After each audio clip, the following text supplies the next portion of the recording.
Bu türkü, bu mekan, bu güzel mekanın işletmecisi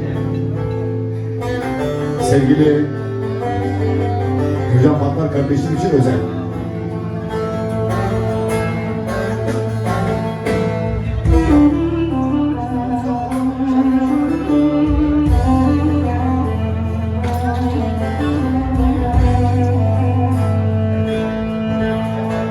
Geldim şu alemi ıslah edeyim, ıslah edeyim.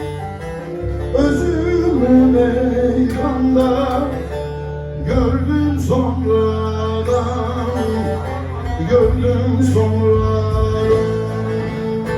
Zaman mahlukuna meylimi verdim, meylimi verdim.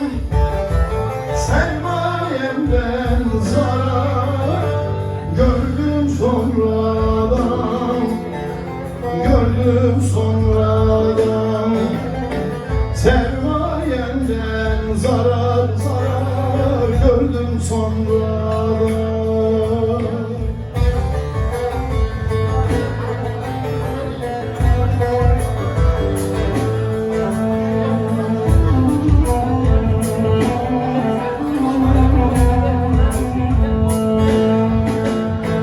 Geldi bizimle, sevdi sevişti, sevdi sevişti.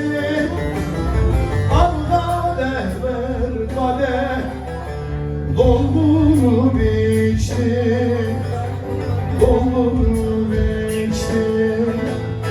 Sadık yarim diye yeminler içti, yeminler içti.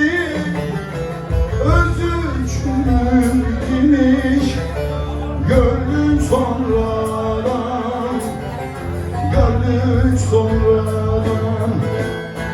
Özü çürütmüş